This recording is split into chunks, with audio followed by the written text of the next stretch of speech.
요한복음 1장 14절 함께 봉독하겠습니다. 시작.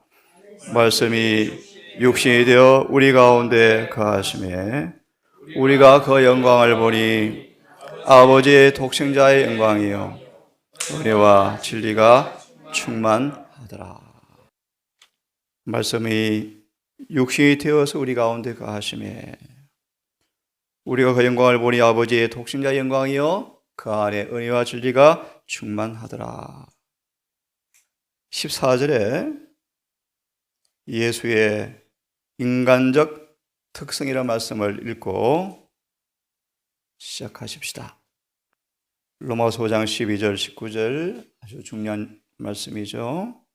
예수님의 순종이 우리에게 뭘 의미하는지, 예수와 협력함으로 말미암아 이루어지는 은혜가 무엇인지를 드러내는 성경 구절이죠.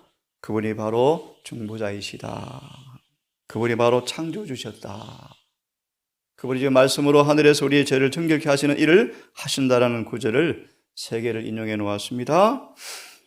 예수는 하늘의 사령관이셨고 아버지 하나님과 동등하신 분이셨으나 그는 몸을 낮추사 그의 왕관을 벗으시고 그의 왕복을 벗으셨으며 그의 신성에다 인생의 옷을 입으셨다.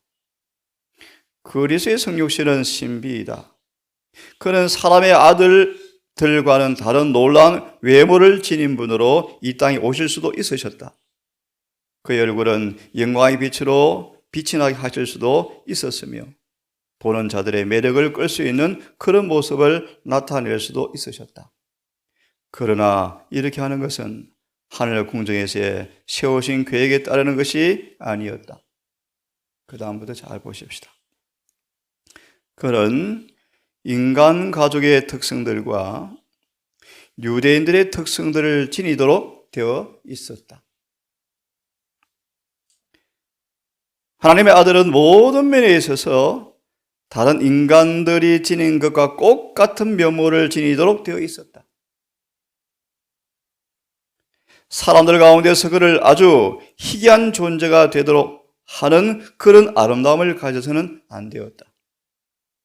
자신에게로 주의를 끌게 할 훌륭한 매력을 지닐 필요가 없었다.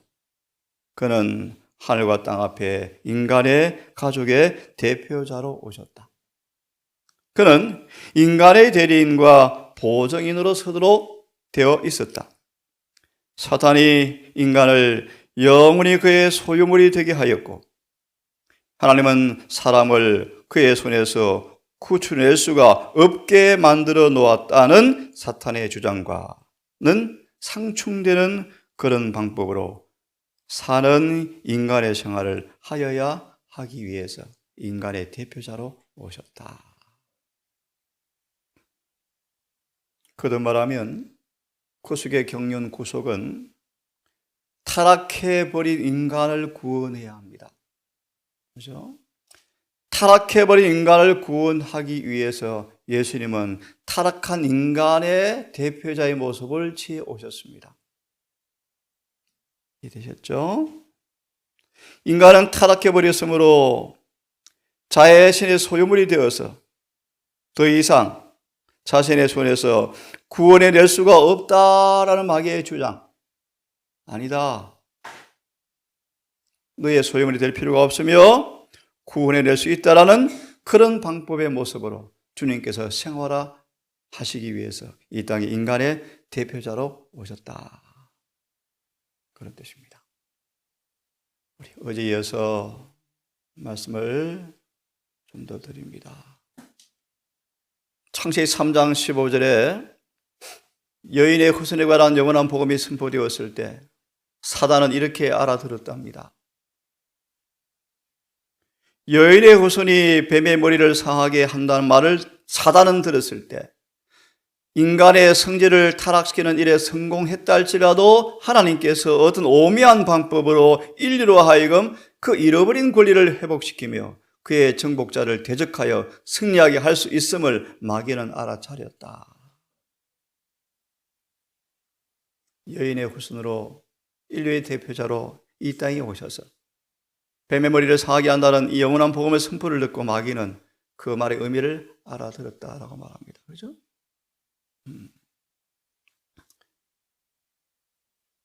영생을 어떻게 얻는가?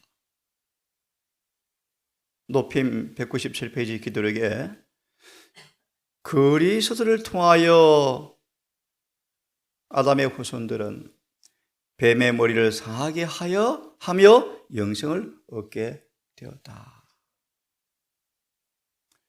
우리가 예수를 통하여 예수께서 이미 뱀의 머리를 상하게 하신 그 은혜를 통하여 우리의 삶에 내재하는 그분을 통하여 뱀의 머리가 상하게 될 때 그들은 영생을 얻는다. 너무 상식적이죠? 이해하시겠죠? 좀 더 구체적으로 말씀을 드립니다. 이제 그래서 이렇게 말합니다. 함께 읽습니다. 시작. 그리스도의 인성은 대쟁투를 종결시키는 문제를 세세토록 증명할 것이다. 예. 대쟁투를 영원히 끝내버리는 증명하는 인자가 주님의 인성이다. 여러분, 대쟁투가 무엇입니까?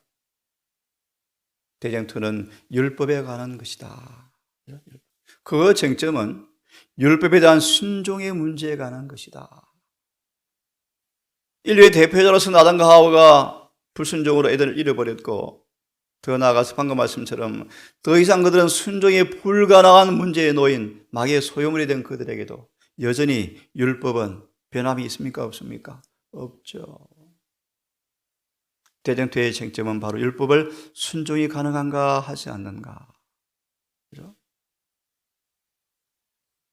그래서 이렇게 말합니다. 우리 주님의 순종의 생애는 율법의 주장을 옹호하였고 인류가 율법을 지킬 수 있음을 증명하였으며 순종에 의하여 개발된 품성의 탁월성을 보여주는 것이다. 그리하여 율법은 정말 거룩하고 의롭고 선하다라는 사실을 하나님께 올리는 것이고요. 반면에 하나님의 계명을 범하는 모든 사람들은 율법은 어렵지 못합니다. 선하지 못합니다. 왜 순종할 수 없는 법을 만들어 놓으시고 죄를 존재하게 만들었습니까? 라는 마귀의 주장을 지지하고 있는 사람들이다. 예수를 따르노라 하면서 그분을 믿노라 하면서도 그분의 계명을 범하는 사람들은 사단의 후원자다. 이렇게 함으로 그들은 큰 원수 마귀의 기만을 후원하고 하나님께 욕을 돌리고 이들은 바로 악한 마귀의 자녀들이다. 창세기 12장 1절 2절의 주석에 불순종의 자녀가 그분의 자녀인가? 그렇지 않다.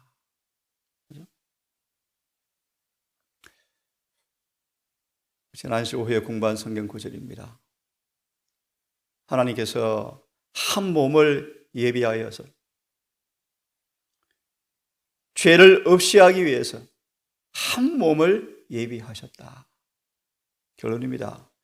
왜 하늘의 하나님께서 이 땅에 말씀하시는 그분을 이 땅에 인간의 한 몸으로 이 땅에 오게 하셨는가? 뭐 하려고요? 죄를 없애려고요. 죄를 없애려고 그분이 오셨죠. 죄를 없애려고 오신 그 한 몸이 어떤 몸인가? 성경은 말합니다.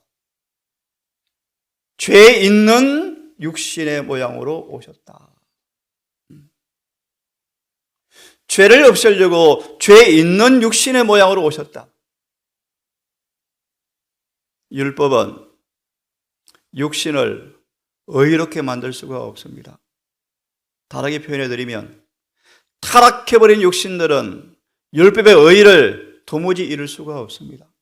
사단의 말의 주장이 많은 것처럼 보여요. 영혼이 자신의 소유물이 되었으므로 예수님까지라도 그들을 구원할 수가 없다 라는 그 마귀의 주장. 율법이 육신을 절대로 의롭게 할 수 없는 것을 하나님은 하셨는데 그 육신, 죄 있는 육신으로 오셔서 이 모양이라는 말의 의미는 똑같다 뜻입니다. 똑같다. 죄 있는 육신의 모양으로 오셔서 육신에서 그 죄를 공부하셨죠. 폐기 처분하셨다. 추방하셨다. 무효화시켰다. 이것이 법률 용어입니다. 용어. 육신의 죄를 폐기 처분하셨다. 좀 더 쉽게 말합니다. 그런 죄 있는 육신으로 오셔서 죄와 무관한 삶을 살았다. 죄가 육신 안에서 무효화되었다. 타락해버린 인간의 육신이지만 그 속에 은혜와 진리가 거하면, 로마서 5장 12절 19절이에요. 은혜와 진리가 거하면 그 은혜가 그 육체를 지배하여 의가 그들을 주장해버린다. 우리가 그를 보니 육신 안에 은혜와 진리가 충만하더라. 은혜와 진리가 그들을 다스리니까 사도행적 승리한 교회, 예수님처럼 되더라. 그죠? 한 몸을 왜 예비하셨냐 하면 죄를 없애려고 예비하셨는데 어떻게 없앴는가? 그 육신으로 와서 사탄의 주장을 정면 반박하는 그 죄를 육체 안에서, 똑같은 육체 안에서 무효화, 쓸데없는 것이 되어버렸다. 아무도 육신 안에서 죄를 풀이될 수 없는 숙명처럼 보이는 그 육신 안에서 예수님은 은혜와 진리를 통하여 그 죄를 추방해 버리셨다. 이걸 1888년 기별을 자들 이렇게 설교하기도 합니다. 그러므로 예수님이 사역하시는 곳에는 우리 육신 속에 예수님처럼 아버지를 모신 것처럼 우리 육신 속에 예수님을 영접하면 예수가 계신 예수님께서 사역하시는 곳에서는 죄는 무효화되어진다. 있을 곳이 없다. 그런 뜻입니다. 이것이 육신의 죄를 정하사 뜻입니다. 거듭 말합니다. 예수님은 우리의 죄를 없애려고 한 몸으로 이 땅에 오셨는데 그 한 몸은 죄 있는 육신의 몸이었는데 이 말의 의미는 예수님도 육신의 법에 죄의 법이 그를 주장하는 몸으로 오셨어요. 그런데 예수님은 로마서 8장처럼 그 마음에 은혜와 진리가 가득한 그분께서 육체의 지체의 죄의 법을 극복하고 승리하고 사셨죠. 육신의 죄를 추방하셨죠. 어떻게? 방법을 말씀합니다. 육신을 쫓지 않고, 예수님은 육신을 쫓지 않고 사셨죠. 그 영을 쫓아 행하는 우리에게 이런 모범의 삶을 살았죠. 인간이 육신을 따라 살지 않고 성령을 따라 사는 우리에게 당신 자신처럼 율법의 요구를 이루어지게 하기 위해서 죄 있는 육신의 모양으로 오셨다. 이걸 디모데전서 3장 16절에서는 이렇게 말합니다. 육신의 죄를 정하사라는 말의 의미를 기가 막히게 번역합니다. 주석합니다. 육신 안에서 율법을 생활화하셨다. 율법을 생활하니까 죄가 붙어 있을 자리가 그게 정하사 뜻입니다. 정하사. 기가 막히죠, 그죠? 예수님은 이런 몸으로 오셨습니다. 좀 더 봅니다. 저와 여러분들은, 예수를 믿는 모든 사람들은 동일한 아담의 혈육을 다 유전법칙으로 면할 수가 없으며 다 받고 태어납니다. 다 함께 속하였으며 다 부모는 자녀는 부모를 닮고 태어납니다. 성향들을 물려받죠. 경향들을 물려받죠. 경향이라는 단어를 쓰기를 두려워하는데 1888년 기별을 보면 예수님은 동일한 경향을 가지고 오셨다. 죄가 유혹을 하면 그분도 힘드셨어요. 그만큼 합시다. 혈육에 함께 속하였으며 유전 법칙의 지배를 그대로 받는 방법으로 오셨다. 그것 또한 같은 모양으로 같은 방법으로 혈육에 함께 속하시면 예수님은 성령으로 잉태했는데 이게 무슨 말인가? 사람들이 반박하지만 성령들이 믿으세요. 성령을 통해서 그 씨가 잉태되었지만 그 씨는 마리아의 모든 유전 혈통의 지배를 그대로 받은 몸으로 태어나셨어요. 이걸 왜 사람들이 자꾸 잊어버려요?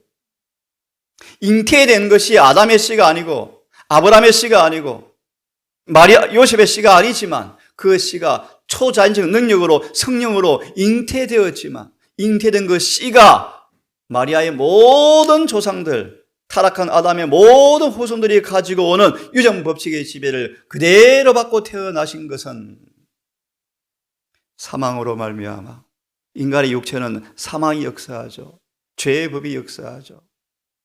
그죠? 오호라 나는 공고한 사람이로다. 누가 이 사망의 몸에서 나를 건져낼까? 몸에는 늘 사망이 역사하죠. 왜요? 죽음의 법이, 죄의 법이 우리 지체를 지배하니까요. 자아가 지배하니까요. 우리 본성은 늘 이기적이죠. 사망으로 말미암아 사망의 세력을 잡은 자 마귀를 없이 하려고 주님께서 혈육에 함께 속하셨다. 또 죽기를 무사함으로 일평생 죄에서 마귀의 종이 되어서 육신의 종이 되어서 종노릇하는 모든 자들을 해방시켜 주기 위해서 예수께서 이 땅 인간으로 오셨다. 여러분, 특별히 죽음 앞에 누가 벗어날 수 있습니까? 아무리 몸부림쳐도 못 벗어나요. 다 죽잖아요. 누구도 벗어날 수 없잖아요. 이는 왜 그분이 인간으로 오셨는가? 타락해 본 적이 없는 천사들을 붙들어 주려 하심이 아니요, 타락하지 않은 천사들의 입장, 본성을 가지고 오신 것이 아니요, 그렇게 번역합니다. 타락한 적이 없는 천사들의 모습으로 온 것이 아니요, 이걸 개역 성경은 천사들을 붙들어 주려 하심이 아니라고 번역해 놓았습니다. 오직 아브라함의 자손, 아브라함의 본성, 아브라함처럼 실수하고 그런 성정, 허물이 있고 비겁하게 아들을 팔아먹고 거짓말도 한 번씩 하고 그런 아브라함, 우리와 동일한 성정, 그런 아브라함의 자손의 본성을 입고 오셔서 그런 자들을 구원하기 위해서, 붙들어 주기 위해서 주님께서 같은 방법으로 혈육에 함께 참여하였다. 이게 바로 신비여 신비여. 그러므로 주님은 모든 일에 예외가 없어요. 오늘 제3의 인성처럼 예수의 심성, 마음의 본성, 마음 부분은 두 가지다. 우리와 다른 것이 있고 같지 않은 것이 있다. 같은 것이 있고 다른 것이 있다. 그것이 아니고 예수님은 범사에 형제들과 같이 되심이 마땅하도다. 히브리 4장은 모든 일을 체휼하심으로 합리화시키고 변명하기 좋아하는 신학자들은 예수님 당시에는 핸드폰이 없었는데 그런 시험 받으셨는가? 우리와 다르지. 참 이렇게 쓸데없는 그런 것으로 또 주의 인성을 설명할 애를 쓰지만 성경대로 믿습니다. 저는 예수님은 범사의 모든 일에 우리처럼 시험을 받았지만 죄가 없으시고 승리하심으로 대제사장의 자격이 이루어져서 우리처럼 시험받는 우리들을 이제 죄를 그치게 하려고 이 땅에 인간으로 오셨다. 구속이란 결론, 죄를 그치는 것입니다. 더 이상 죄를 범하지 않는다는 것과 율법을 지키는 것을 의미한다. 믿음과 행함 95페이지 말. 그렇죠? 동일한 인간으로 오셔서 시험을 받아 고난을 당했다. 이번 교과 3기요. 그래서 함께 고난받는 예수께서 시험을 받아 고난을 당하, 예수님도 엄청난 고난을 당했죠. 그렇죠? 형언할 수가 없죠. 이제 시험 받는 사람들을 능히 도우셔서 시험에 넘어지지 않도록, 마귀의 종이 되지 않도록 우리를 도우시기 위해서 땅에 인간으로 오셨다. 이 모든 사실 이렇게 풀이합니다. 함께 읽습니다. 시작. 아담이 에덴에서 죄를 짓지 않았을 때라도 하나님의 아들이 인성을 취하는 것은 무한한 권력이 되었을 것인데 이해되었죠. 그 다음, 그런데 예수께서는 인류가 이 말에 어떤 반박할 단어가 있습니까? 4,000년간 시작, 4,000년간 죄로 말미암아 연약하여진 때 인성을 취하셨다. 얼마나 명백합니까? 또 더 확실히 말씀하십니다. 시작. 그는 아담의 모든 자녀들과 같이 같은 방법으로 모양으로, 그런 뜻입니다. 유전 법칙이 끼쳐온 결과를 받으셨다. 같이 읽습니다. 시작. 이러한 결과가 어떠하였는지는 육신의 조상들의 역사 가운데 드러나 있다. 여러분, 성경은 모순되는 게 있나요? 정언끼리 모순되는 게 있나요? 이렇게 명백한 말씀인데요, 이거와 다른 정언이 있을까요? 그 다음요. 그는 시작. 그는 이러한 유전을 지니고 우리의 슬픔과 우리의 시험을 당하시고 우리에게 죄 없는 생의 모범을 주시기 위하여 오셨다. 오늘 이 구절 사람들은 완전주의로 매도해 버리는데 성의 음성에 순응하십시오. 난전한 죄 없는 생의 모범을 주시기 위해서 오셨다. 아까 보셨습니까? 우리는 그리스도를 통하여 뱀의 머리를 부수면서 깨어서 망가뜨리고 영생을 얻게 되어진다. 당연하죠. 우리가 아는 힐링센터의 치료의 핵심이 예니스는 말합니다. 외부의 요소로 도와주는 것이 아니고요, 자체의 회복력을 도와서 인체에 기록한 법대로 순종해서 하나님께서 주신 그 원래 원칙대로 삶으로 몸 자체가 스스로 회복하도록 도와주는 교육을 시키는 것이 의료 선교 기관이다. 브로콜리 먹어서 브로콜리가 좋다, 명약이다, 의미도 있죠. 하지만 그것이 어떤 역할을 하는가? 내 몸 자체 안에서 기계가 원래대로 돌아갈 수 있도록 도와주는 부속물에 불과한 거예요. 그렇게 순종할 때 하나님의 능력이 역사하여서 내 몸 자체를 회복하는 능력을 통하여 치료하는 것이지, 포도즙이 낫게 합니다, 금식이 낫게 합니다가 아니라는 것입니다. 여러분, 오직 그분이요, 그분. 그래서 자체 회복력이 거의 고갈되어지면 회복이 거의 불가능해요. 자, 또 한 번 읽습니다. 같이. 가랴 1권 226페이지 말씀 시작. 그리스도께서는 남녀들에게 이길 수 있는 권세를 주신다. 소망 1장을 보시면 이 권세를 주실 때 예수님이 이 권세를 받는 사람들과 다른 입장으로 살았더라면 사단이 탁 브레이크를 건대요. 달라. 너가 받는 시험과 저들이 받는 시험 다르잖아. 왜 그에게 은혜를 주려고 그래? 부당해. 그런데 소망 1장 나오죠. 시작. 그 다음 시작. 주님께서는 한 인간으로서 인간 사회에 사시기 위하여 인간의 형체를 쓰시고 이 세상에 오셨다. 그래서 여러분, 육신의 눈에 가려운 사람들은 30년간 그들께 날마다 동네에서 길을 오가는 예수를 보았지만 깨달아요, 못 깨달아요? 못 깨닫잖아요. 육신의 눈을 알아보지를 못해요. 그런데 누구는요, 시몬 같은 사람, 나다날 같은 사람은요, 한 방에 알아봐요. 영적인 사람들이죠. 그분께서는 시작.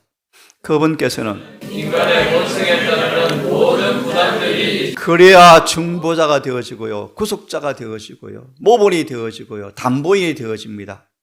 인간의 타락한 본성이 외부의 마귀의 시험에 느끼는 그 부담들을 다 친히 경험해 보는 경험을 그분 스스로 입증해 보셨어요. 그럼 우리가 시험을 당할 때 도와주면 사단이 뭐해요?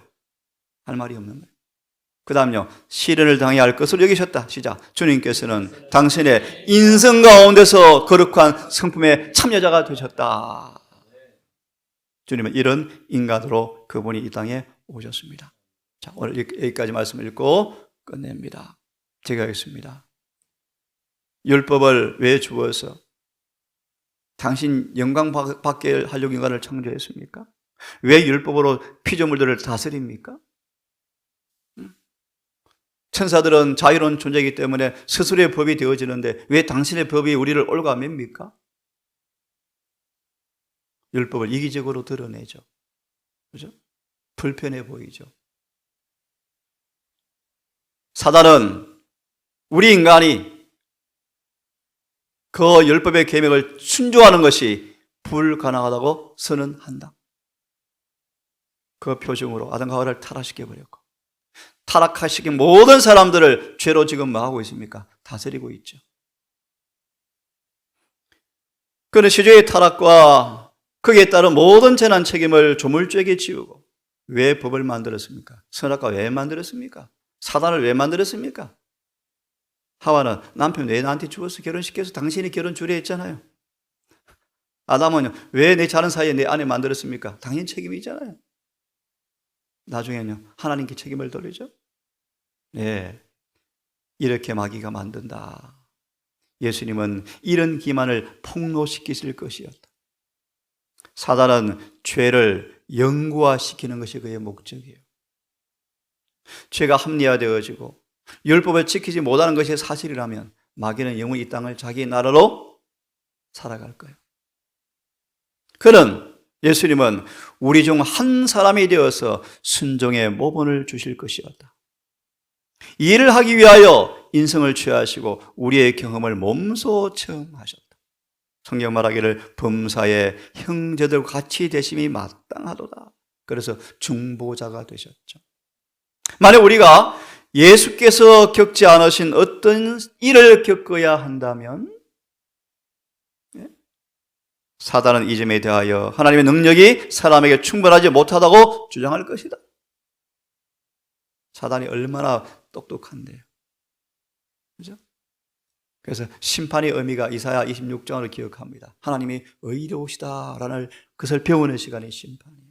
하나님은 의로우시다. 하나님은 의로우신 방법으로만 우리를 구원할 수가 있어요.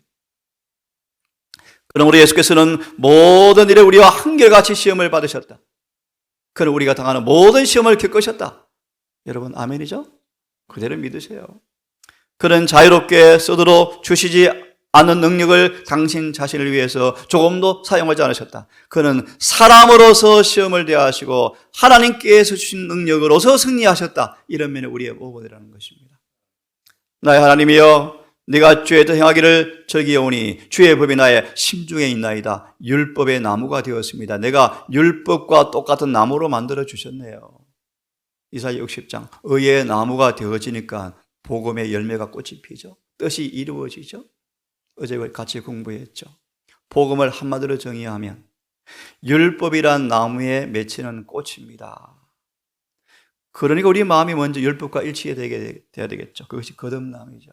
죄의 나무가, 가시나무가 잣나무로 바뀌어야 되죠. 이사야 말씀, 그것이 거듭남이요. 내 자신이 예수님의 의의 나무로 하나가 되어서 내 안에 심겨지면, 내 마음과 법이 의의 나무 율법과 일치되어지면, 율법이 심겨지면 그 안에 물이 공급되고 영양이 공급되어지니까 나무에서 싹이 나는데 그것이 뭐다? 복음이다. 복음이 뭐다? 주의 뜻, 율법이 바로 행해진다, 이루어진다. 그것이 복음이죠. 그도 말하면 복음이 뭔가? 율법이 이루어지는 것이 복음인데 왜 기쁜 소식인가? 그것만이 영생의 조건이고 그것만이 구원의 길인데 인간이 할 수 없는데 하나님께서 그 일을 해 주신데 그게 복음 아니에요? 사단이 얼마나 거짓말을 속입니까? 복음을 주장하면서 율법이 폐했다, 못 지킨다. 누가 지키냐? 새빨간 거짓말이죠. 거짓 복음이죠.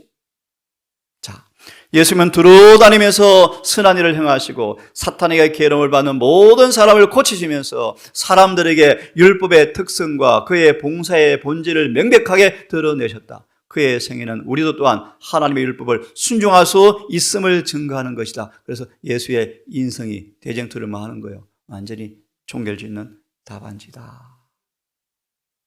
오늘도 이런 예수님의 인성을 우리 마음에 모셔드려서 바울의 고백처럼 준비의 시기, 회심, 박해자에서 그분의 동력자로 부른 말씀 읽어보셨지만 이 땅에 인간으로 산 사람 가운데 예수를 제외하고 바울처럼 충성스럽게 열심히 일한 일꾼이 없었다. 그러잖아요. 자비하신 아버지, 이 심오한 구구리의 과학을 인간의 지성으로 다 이해하기는 어려운 기별이지만 우리가 만져볼 수 있고 경험할 수 있고 맛볼 수 있음을 감사합니다. 오늘도 우리 안에 믿음으로 주 예수를 모시게 하옵시고 믿는 자에게 베푸시는 능력이 얼마나 큰지를 깊이 알게 하시고 또 그런 자에게 주어질 영광, 유업이 무엇인지 알게 하셔서 오늘도 우리 주님께 온 마음과 성품과 힘을 다하여 사랑의 봉사를 드리는 삶을 살아갈 수 있도록 성령님 우리를 강건해 주시옵소서. 오늘 우리의 마음의 영혼의 성소를 하늘 창을 향해서 열고 하늘의 거룩한 사물들에 대한 묵상과 또 대화와 기도로 성령께서 우리가 사모하는 것을 우리 안에 인쳐주시는 그런 경험들이 무엇인가 알게 해 주시옵소서. 그래서 우리의 신민권이 하늘에 있다는 말씀처럼 점차 세상 방식에서 벗어나서 하늘의 방식으로 옮겨지는 그런 경험이 오늘도 성령을 통하여 이루어지게 해 주시옵소서.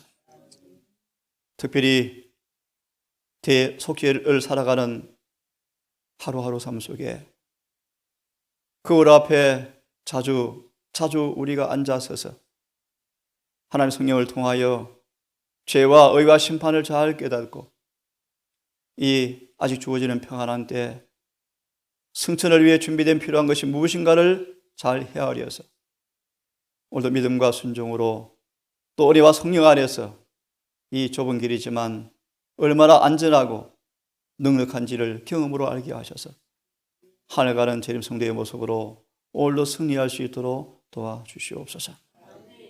가정에서 먼 곳에서 참여하는 모두를 기억하셔서 이 한날 오직 은혜 안에 서 있고 예수를 아는 지식 가운데 자라가는 행복한 하루가 되게 하셔서 한날 마무리 시간 주 앞에 아름다운 열매로 전리품으로 주 앞에 헌신케 하시고 은혜 안의 사례를 잘 마무리할 수 있도록 인도해 주시기를 사랑 많으신 예수님 이름으로 기도드립니다.